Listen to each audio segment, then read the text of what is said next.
Los fuegos necesitan mantenerse. El fuego, al igual que muchas cosas importantes en nuestra vida, necesita de una constante atención. Desde cocinar un buen pavo o una buena pierna de cerdo, hasta las cosas más importantes en nuestra familia, como son mi matrimonio, la vida de mis hijos, mis amistades, mi trabajo. Cada una de esas cosas yo necesito mantener especial atención en ellas. Es como un fuego que yo tengo que atender. Fíjese lo que dice la segunda carta de Timoteo, en el capítulo 1, en los versículos del 1 en adelante. Dice: Pablo, apóstol de Jesucristo por la voluntad de Dios, según la promesa de la vida que es en Cristo Jesús, a Timoteo, amado hijo, gracia, misericordia y paz de Dios Padre y del Señor Jesucristo. Verso 3. Doy gracias a Dios, al cual sirvo desde mis mayores con limpia conciencia, de que sin cesar me acuerdo de ti en mis oraciones, noche y día, deseando verte, al acordarme de tus lágrimas para llenarme de gozo, trayendo a la memoria la fe no fingida que hay en ti, la cual habitó primero en tu abuela Loida y en tu madre Eunice, y estoy seguro que en ti también. Pero ¿quiere leer conmigo el versículo 6, por favor? Dice: por lo cual te aconsejo que avives el fuego del don de Dios que está en ti por la imposición de mis manos. Parece que las cosas importantes, como un buen pavo, como mi matrimonio, o como mi vida espiritual, necesito atender con especial cuidado. Porque es necesario que tú pongas manos a la obra para desarrollarlas, para hacerles crecer. Así como tú tienes que tener cuidado de tus hijos y atenderlos y observar que vayan desarrollándose apropiadamente, que vayan creciendo, que vayan madurando, que vayan siendo bien alimentados, que tengan la educación necesaria y posible, que tengan todo cuando necesitan. De igual forma, tú y yo tenemos que tener cuidado de nuestra vida espiritual. Ahora, muchas veces nos hacemos esta pregunta: ¿cómo se le hace para mantener mi vida y mi corazón encendidos con el fuego de Dios?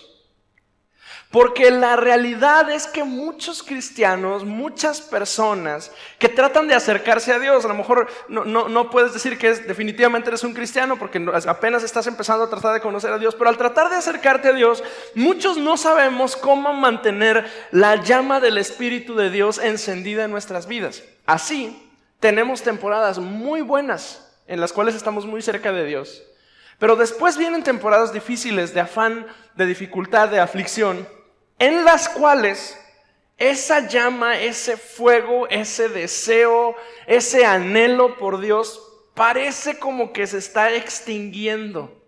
Y entonces la pregunta es: ¿cómo le hacen los grandes hombres? ¿Cómo le hacen las grandes mujeres de Dios para siempre estar encendidos?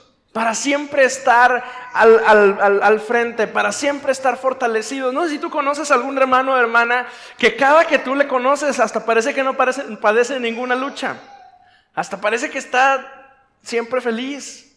Y tú dices: ¿cómo es posible? Si se me poncha una llanta, en esta semana se me ponchó una llanta, y se me ponchó la llanta y me deprimí. Entonces, ¿cómo es posible que a mí se me ponche una llanta y me deprimo? Y entonces veo a la hermana Juanita Pérez y siempre está gozosa y siempre está llena del Espíritu Santo y siempre está alegre y siempre le hablas con ella o con él o si es un hermano o una hermana y te asombra que siempre tiene una palabra de Dios, que siempre tiene una palabra de fe. ¿Cómo le hacen ellos? ¿Se inyectan algo? ¿Toman algo extraño? ¿Qué hacen ellos que yo tengo que empezar a hacer para que mi vida y mi corazón permanezcan encendidos? Y esto resulta particularmente importante porque llega el momento en el que yo tengo que ser Juanita Pérez. Yo tengo que ser el hombre de Dios. Tú tienes que ser el hombre o la mujer de Dios a la cual otros deben venir y sentir el fuego en ti. Pero entonces, imagínese que alguien viene deprimido, triste, cansado, ojeroso, flaco, Y llegan conmigo que se me ponchó la llanta en la semana y estoy deprimido porque tengo que comprar una llanta de 800 pesos. Sin fe. ¿Qué tengo que hacer? Pablo le escribe a Timoteo una de sus últimas cartas. Pablo está escribiendo esta carta mientras está preso. Probablemente son los últimos días, quizá los últimos meses de vida del apóstol Pablo. Ha vivido todo lo que usted se imagina. Ya viajó por todo el mundo, ya predicó a Cristo en todas partes, ya hizo hasta lo que no se imagina, lo hizo Pablo. Bueno, ya lo mataron 3 veces y revivió, porque dice que lo apedrearon hasta dejarlo tumbado en el piso, pensaron que está muerto y se levantaba. Lo azotaron, predicó. O sea, si alguien tiene algo que decirnos acerca del corazón encendido, es este viejito Pablo. Lo interesante es que está escribiendo con muy buen ánimo, quizá en la peor de las circunstancias que alguno de nosotros pudiera vivir. Desconozco si alguno de nosotros hemos estado alguna vez en la cárcel, pero la cárcel no es un lugar agradable, es un lugar duro, es un lugar difícil. Y Pablo está en la cárcel por un crimen que no cometió o no se distingue si efectivamente cometió un delito. Y le escribe a su hijo Timoteo y le dice, en los últimos momentos, una de las últimas instrucciones que el apóstol, el viejo Pablo, le da al joven Timoteo, al joven pastor, este muchachito que lleva poco tiempo predicando en Éfeso y algunas otras iglesias, le dice, te aconsejo que avives el don de Dios que hay en ti. ¿Qué es lo que tú le dirías a tus hijos si tuvieras una última oportunidad de hablar con ellos? ¿Qué consejo le darías? Pues Pablo le dice, mira, Timo, si algo hay importante en esta vida, si en algo tú tienes que prestar especial atención, es que hay un fuego que fue puesto dentro de ti, que si no lo cuidas, se apaga. Si no lo atiendes, se pierde. Si no lo alimentas, se agota. Avivamiento es una palabra que se puso de moda en México alrededor de los años 90. Cuando yo era un chamaquito y asistía ya a una iglesia y empezábamos a escuchar esta palabra una y otra vez, avivamiento, avivamiento. Y empezamos a escuchar entre las iglesias evangélicas decir que necesitábamos orar por un avivamiento, necesitábamos pedirle al Señor que Él nos avivara, necesitábamos decirle a Dios que Él viniera y nos visitara. Avivamiento es una palabra que yo creo que tú has escuchado alguna vez. Pero, ¿qué es exactamente el avivamiento? ¿Qué significa avivamiento? ¿Qué significa avivar? ¿Por qué Pablo le dice a Timoteo, aviva el fuego del don de Dios que hay en ti? Avivamiento significa literalmente incrementar algo en intensidad, fuerza o vivacidad. Si tenemos algo, queremos incrementarlo. Si tenemos un fuego, queremos que se haga grandote. Si tenemos algo, queremos que aumente en intensidad, en fuerza o en vivacidad. En la iglesia cristiana el término se ha utilizado para describir un momento en que la iglesia renueva su fervor, su ánimo, experimenta el poder y la presencia de Dios en una manera mucho más especial. Entonces en la iglesia tomamos esa palabra avivamiento y la usamos para describir aquella experiencia en la cual empezamos a sentir un nuevo fervor por Dios. Empezamos a tener un nuevo ánimo. Vemos o palpamos el poder de Dios alrededor de nosotros. Podemos tener impresión de qué es la presencia de Dios y cómo es que Dios se mueve en medio de su pueblo, más que unos días o unos meses antes. La historia nos dice que hay momentos en los que Dios visita a su pueblo y hace en su pueblo o los lleva a un despertar especial. Conocían a Dios de cierta forma, pero entonces Dios vino y les visitó. Y los llevó a conocer nuevas cosas de Dios, no que haya nuevas cosas en la Biblia, o no que la Biblia tenga que ser agregadas cosas, pero empezaron a experimentar a Dios de una manera distinta a como lo habían conocido antes. Ese es el avivamiento. Y una y otra vez nos encontramos con que Dios se mueve así con su iglesia. La iglesia está en una condición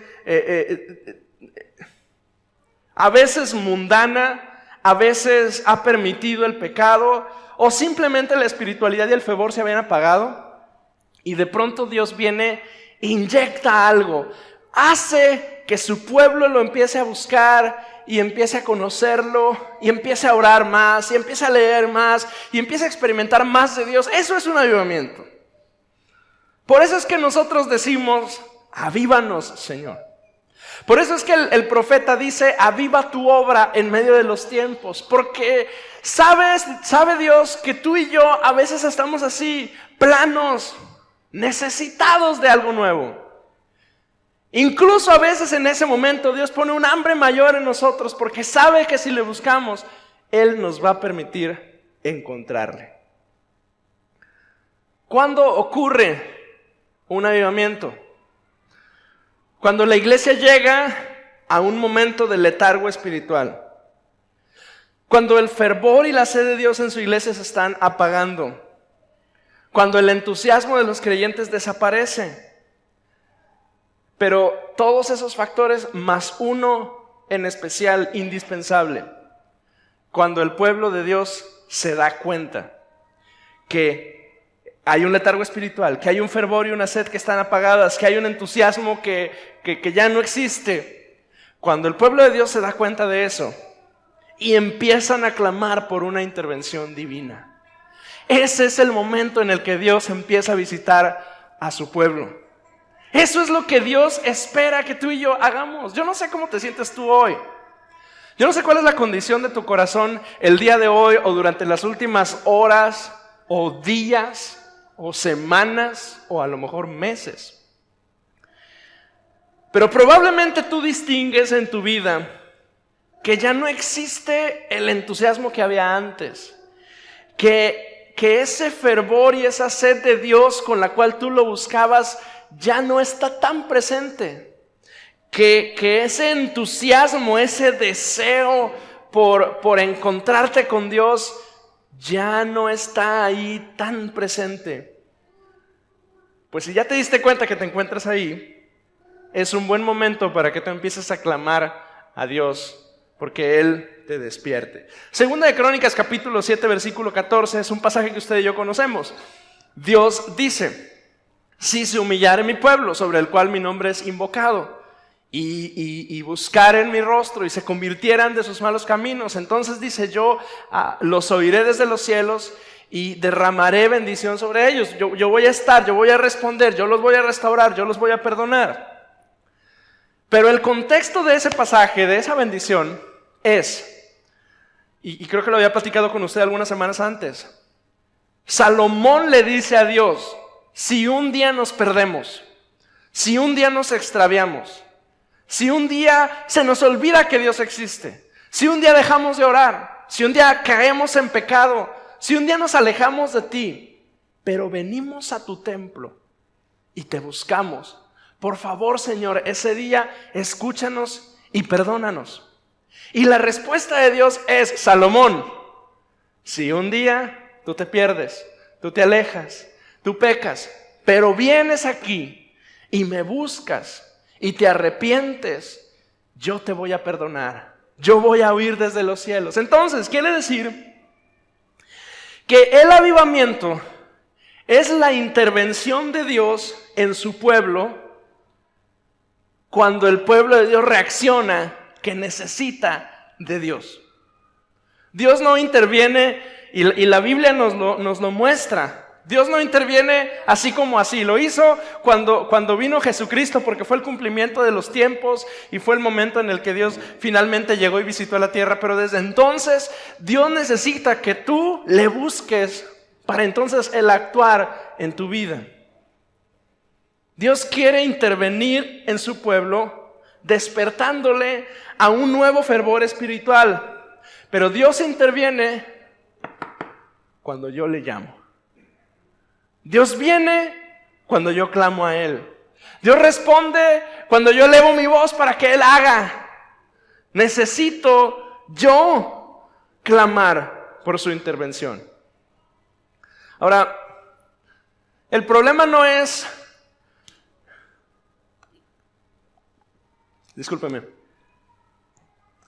El problema no es que no entienda yo este principio. El problema es que en mi vida yo he permitido que el fuego de Dios se vaya apagando. ¿Qué es lo que hace que el fuego de Dios se apague? Porque la mala noticia es que el fuego de Dios se puede apagar y muy fácil. Es muy sencillo que el fuego de Dios en tu vida se apague. Es muy fácil. Es difícil encenderlo. Es difícil buscar a Dios. Es difícil sentir que realmente tu comunión con Dios es satisfactoria. Exige de ti, exige tiempo, exige disciplina, que lo busques de todo corazón. Pero es o no cierto que si no lo cuidas, ¡pum!, se apaga. Si no lo atiendes, ¡pum!, desaparece. Si no prestas atención, los afanes lo apagan, el descuido lo apaga, el olvido lo apaga, la apatía lo apaga. De hecho, el apóstol Pablo dice, no apaguen el espíritu. O sea, tiene que decirnos Pablo, oigan, iglesia, por favor, tengan cuidado de no apagar al Espíritu Santo. ¿Qué apaga el fuego de Dios en mi vida? Bueno, la primera cosa que lo apaga es el pecado. El pecado apaga el fuego de Dios en ti. ¿Es necesario que el creyente se dé cuenta de su condición para que entonces Dios pueda actuar? Sí. Isaías capítulo 6 dice, no lo busque, pues se lo voy a platicar rápido porque lo hemos leído en muchas ocasiones. Isaías 6 es un momento en el que Isaías tiene una visión. Entra al templo de Dios y en el templo de Dios, donde se supone que hay sacerdotes y utensilios y demás, imagine usted este lugar, en donde debería estar todo esto, está un trono, ¿sí? Y en el trono está sentado Dios. Es la visión que tiene Isaías. Y al encontrarse con esa visión, Isaías se asusta. Pero ¿sabe qué es lo que le dio miedo a Isaías? Lo que nos daría a algunos de nosotros es en la torre. Dios está ahí y yo, con todo mi pecado, con toda mi iniquidad, con esta condición humana terrible, estoy aquí delante de ese Dios que es tan santo. Y su conclusión fue, si yo soy tan pecador y Dios es tan santo y yo estoy aquí, pues me voy a morir. Y le dio, mire, el miedo de Isaías es el miedo a morirse por encontrarse con un Dios tan santo. Entonces, una vez que Isaías reconoce su pecado y dice, porque así dice la escritura, ¡ay de mí! Que soy hombre de labios inmundos y que vivo en un pueblo en medio de gente que tiene los labios inmundos, porque mis ojos han visto al Rey. Y dice, una vez que él reconoce, entonces es enviado un ángel y toma un tizón encendido, un pedazo de carbón, una brasa con unas tenazas, y se acerca a Isaías y toca sus labios, y entonces su pecado es perdonado. Y quiero llegar a algún lugar con esto. Es necesario, para que Dios pueda perdonarte y puedas salir de esa temporada de letargo espiritual, de apatía, de desdén, de desinterés de las cosas de Dios, tú y yo necesitamos reconocer que cometimos algún pecado para que Él pueda perdonarnos y para poder salir de esa condición espiritual alentada. ¿Por qué nos estamos apagando? Pues porque hemos permitido pecado en nuestras vidas. Porque no nos hemos dado cuenta que poco a poco nos dejamos envolver por un estilo de vida de iniquidad. Estaba oyendo a un predicador ayer, antier, en un video que me mandaron, que decía, el pecado, es tan fácil que el pecado llegue a través de tus amistades, ¿sí? Porque tenemos amistades, no digo que cortes con todos tus amigos, que digas córtalas y ya no te voy a ver, ni nada por el estilo, Pero a veces si no tenemos cuidado, nuestras amistades no proveen un ambiente santo para nosotros. Y es muy sencillo que en una charla casual tú permitas muchas cosas que al principio identificas que son equivocadas, que te alejan de Dios, pero que eventualmente, conforme las vas permitiendo, se van haciendo parte de tu vida otra vez y te envuelves en un estilo de vida de iniquidad. No nos hemos dado cuenta que permitimos con pequeños detalles que la iniquidad y el pecado entren en nuestro estilo de vida. Dios le dijo a Caín en Génesis: el pecado está al acecho. Voltea con quien tienes al lado y dile: el pecado está al acecho. Aguas. ¿Qué significa al acecho?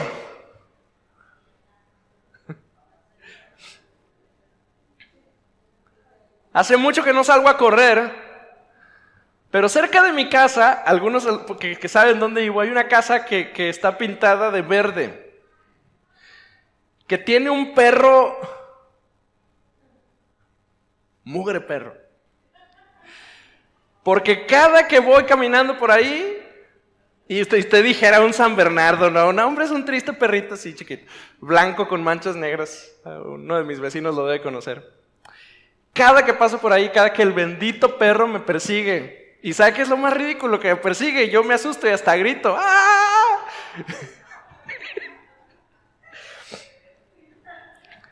Qué pena, ¿verdad? Bueno, esa imagen viene a mi mente cuando pienso en la palabra acecho. Está listo. Hasta voy caminando y ya me voy por otro lado mejor, porque ya sé que iba a estar en la esquina, que a esa hora lo sueltan.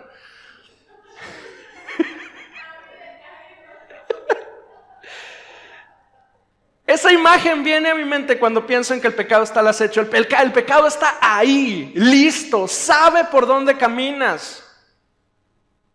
Cuando llegues a esa cuadra te va a salir enfrente. ¿Sabe? Algunos de nosotros ya sabemos que ahí está, ya sabemos lo que pasa, ya sabemos a qué hora lo sueltan, y adivine qué, derechito. Y la frase, y es que esto creo que es muy de broma con la idea de este perro, pero muy en serio, porque Dios lo dijo. En el diálogo que tiene Dios con Caín, cuando Caín le entrega su ofrenda y Dios no se agrade de la ofrenda de Caín, pero se agrada de la ofrenda de Abel, Dios le dice: el pecado está al acecho, pero tú puedes vencerlo. El pecado está al acecho, pero tú puedes vencerlo. Esa es una frase que Dios mismo le dice a Caín y nos dice a ti y a mí. El pecado está al acecho, pero tú lo puedes vencer. El pecado no puede ser un pretexto para que tu vida esté apagada. Tú tienes la capacidad, yo tengo la capacidad de identificar y vencer el pecado. De la misma forma que yo sé que a las 6:30 de la mañana yo no debo caminar por Cerro San Miguel, esquina con... ¿qué calle es? Pues por ahí. De la misma forma tú ya sabes que no debes caminar ahí a esa hora, porque el pecado está al acecho.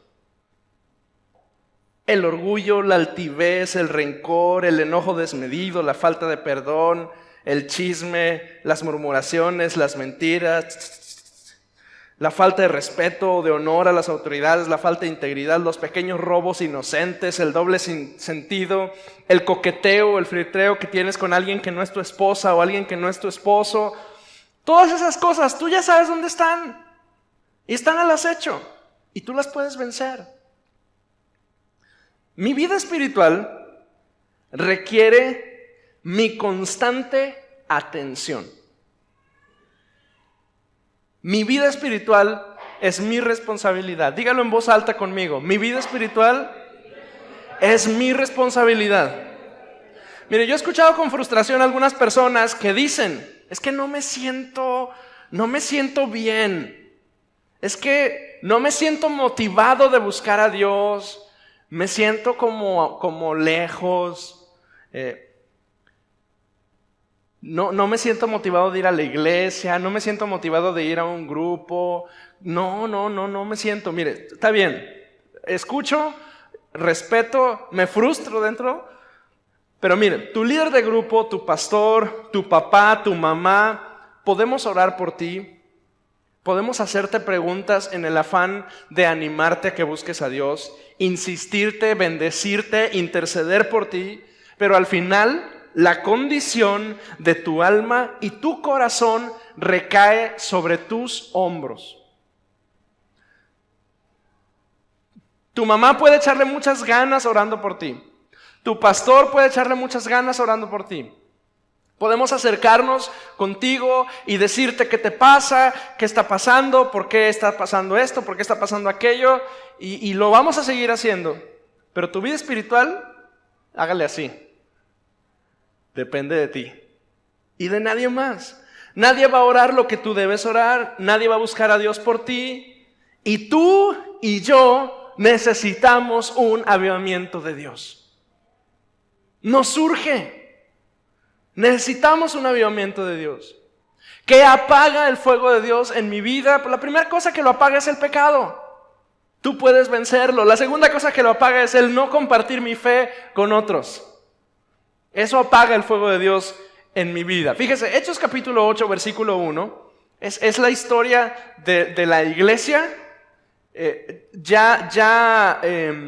Recibieron al Espíritu Santo, fueron llenos del Espíritu Santo en el capítulo 1, en el capítulo 2, en el capítulo 3, en el capítulo 4 hubo sanidades, eran 3,000 y luego 5,000 y luego no sé cuántos miles. Entonces les pasó algo, se detuvieron, se pararon y dejaron de compartir con otros. Fíjese lo que dice Hechos 8, versículos del 1 en adelante. Si lo tiene, léelo conmigo, y si no, escúchelo.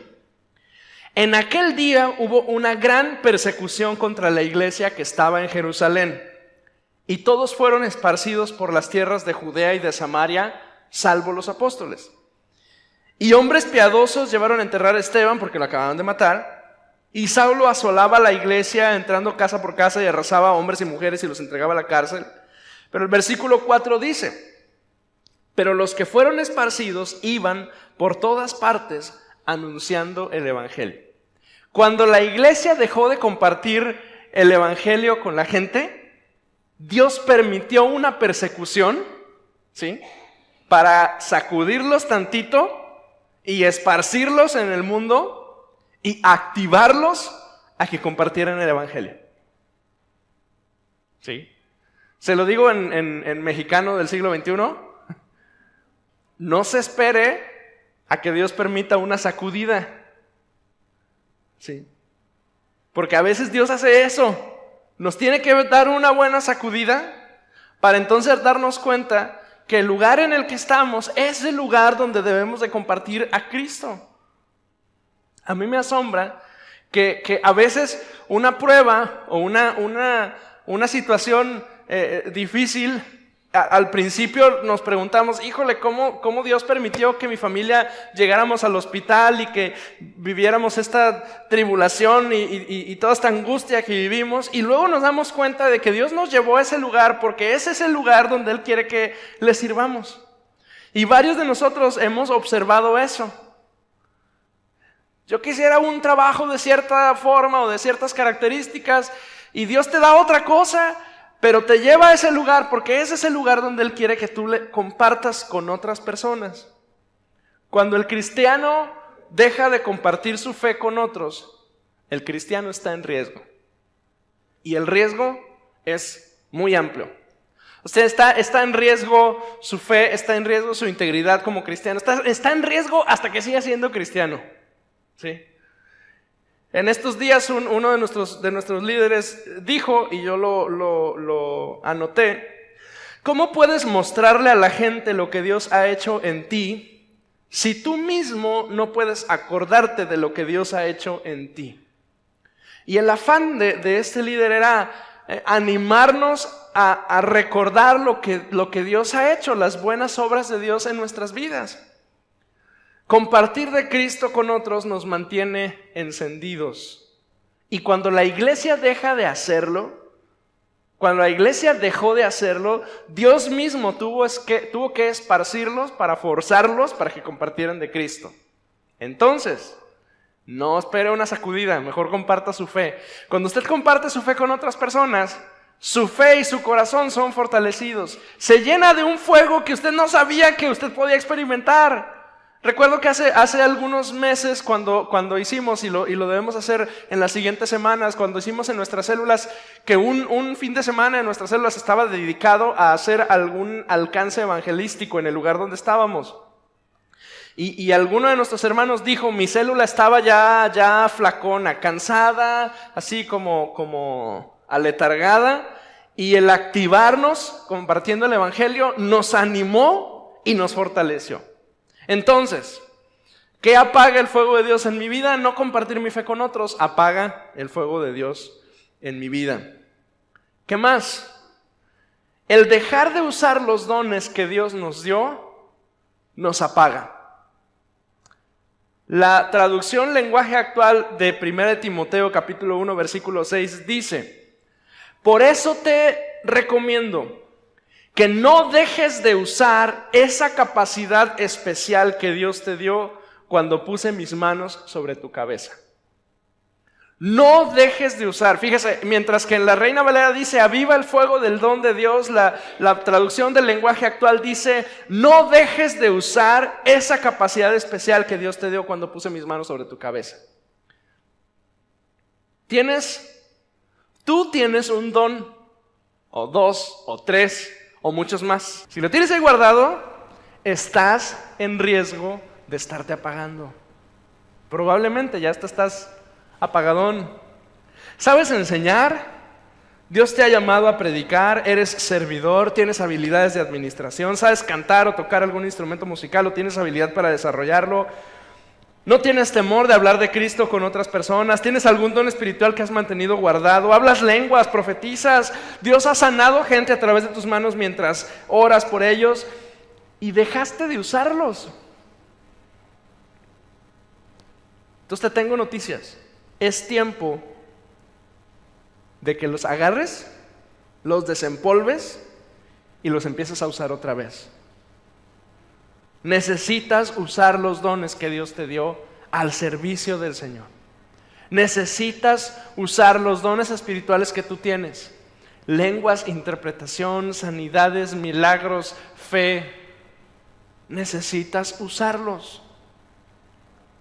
La insatisfacción es un síntoma de estar apagado.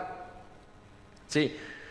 De pronto nuestros corazones se sienten insatisfechos y necesitados y creemos que es algo externo. ¿Sí? De pronto entramos en un momento así. Nos sentimos insatisfechos, cansados, molestos, exhaustos. Pensamos que es algo externo y tratamos de solucionarlo trabajando más. O intentamos con cursos, con clases, con gente, con cosas, con un carro nuevo. Te vas a Del Sol o al Dealers o a donde sea que vayas de compras y dices voy a comprar algo porque se me va a quitar esta sensación de insatisfacción. A veces pensamos que el trabajo ya nos cansó y decimos yo creo que necesito buscar otro trabajo porque ese trabajo ya me tiene cansado, me siento insatisfecho. Seguramente necesito nuevos aires. Hay personas que luego llegan a pensar que su matrimonio está muriendo y que ya no tiene solución. A lo mejor es tiempo de divorciarme, porque ya no la veo igual, ya no me ve igual, ya no se siente aquello de antes. No, seguro es la iglesia. No, es la iglesia, ya me tengo que mover de aquí porque ya no me siento satisfecho. El problema es que a veces el problema no es ni la iglesia, ni el trabajo, ni el marido, ni la esposa, ni el curso, ni el carro viejo por cambiarlo por un carro nuevo y demás. El problema es que a veces esa insatisfacción viene de un corazón que no está satisfecho en Dios, de un corazón que alguna vez estuvo encendido con el poder del Espíritu Santo y que hoy perdió ese fuego y me siento insatisfecho y cansado, y esto no crea, también lo dicen los pastores, en mi denominación, en nuestra denominación, usted sabe que a veces los pastores son cambiados de una iglesia a otra. Señor, por favor, que no pase. Pero hay pastores que yo los he escuchado decir, yo creo que ya mi tiempo ya se acabó en esa iglesia, yo ya estoy para otra cosa. Y yo me frustro porque digo, no es que ya se acabó el tiempo, es que a lo mejor tu vida no está suficientemente encendida con el fuego del Espíritu Santo. Y entonces estoy buscando en un cambio de trabajo, en un cambio de esposa, o en un cambio, bueno, los hijos no se pueden cambiar, a veces quisiéramos, pero no se puede, en un cambio de casa, en un cambio de lo que sea, pensando que eso es lo que va a solucionar mi insatisfacción, cuando lo que tú necesitas realmente es un avivamiento del Espíritu Santo. Imagina cómo sería que a pesar de todo eso, tu corazón está encendido como el de Juanita Pérez. Que pase lo que pase y venga la tormenta que venga, pueden venir contigo y siempre van a encontrar una palabra de fe y no un regaño o un enojo. Imagina cómo sería si mis reacciones ante las crisis fueran distintas a como son. Imagina la paz que tendría mi casa si yo estuviera avivado todo el tiempo. Imagínalo.